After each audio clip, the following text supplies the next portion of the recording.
தமிழ்நாட்டில் வரும் 23ஆம் தேதி தேர்தல் நடைபெறும் என தேர்தல் ஆணையம் கடந்த மார்ச் 15ஆம் தேதி அறிவித்தது. அதனைத் தொடர்ந்து தேர்தல் நடத்தை விதிகள் அமலுக்கு வந்த நிலையில் அனைத்து கட்சிகளும் தேர்தல் வேளையில் மும்முரமாக உள்ளன. இதனிடையே பெரம்பூர் தொகுதியில் வேட்புமனு தாக்கல் செய்த தாவேக தலைவர் விஜய் பிரச்சாரம் மேற்கொண்டார். ஆனால் பாதுகாப்பு குறைபாடு காரணமாக அவரின் பிரச்சாரம் பாதியிலேயே ரத்து செய்யப்பட்டதாக அறிவிக்கப்பட்டது. மேலும் தமிழக காவல்துறை பாரபட்சமாக செயல்படுவதாக தாவேக சார்பில் தமிழ்நாடு தலைமை தேர்தல் அதிகாரி அர்ச்சனா பட்நாயக்கிடம் இதுகுறித்து புகாரும் அளிக்கப்பட்டது.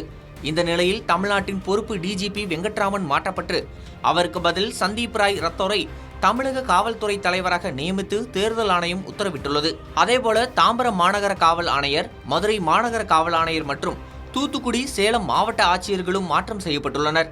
1992ஆம் ஆண்டு பேட்ச் தமிழக கேடர் ஐபிஎஸ் அதிகாரியான சந்தீப் ராய் ரத்தோர் ஆரம்ப காலத்தில் ஏஎஸ்பியாக பரமக்குடி மற்றும் நாகர்கோவில் பகுதியில் பணியை தொடங்கினார். பிறகு 1996ஆம் ஆண்டு திண்டுக்கல் மாவட்டத்தில் எஸ்பியாகவும் அதன் பின்னர் கோயம்புத்தூர் மாவட்டத்தின் துணை ஆணையராகவும் பதவி வைத்தார். தொடர்ந்து சென்னை போக்குவரத்து துணை ஆணையர், சிபிசிஐடி எஸ்பி, தூத்துக்குடி மாவட்ட கண்காணிப்பாளர், தேசிய பேரிடர் மீட்பு படை தலைவர், சிறப்பு அதிரடிப்படை தலைவர், ஆவடி காவல் ஆணையரகத்தின் முதல் காவல் ஆணையர் போன்ற பதவிகளையும் இவர் அலங்கரித்துள்ளார். 2000ஆம் ஆண்டு சென்னை நகர போக்குவரத்து துணை ஆணையராக இருந்தபோது முதன்முறையாக LED பல்புகள் பொருத்தப்பட்ட சிக்னல்கள் அறிமுகப்படுத்தினார்.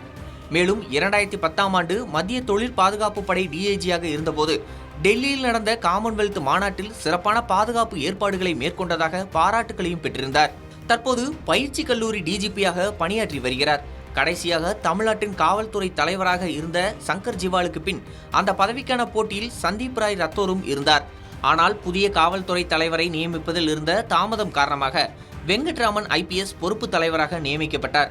இந்த நிலையில் தேர்தல் ஆணையமே சந்தீப் ராய் ரத்தோரை தமிழ்நாட்டின் காவல்துறை தலைவராக நியமித்திருக்கிறது.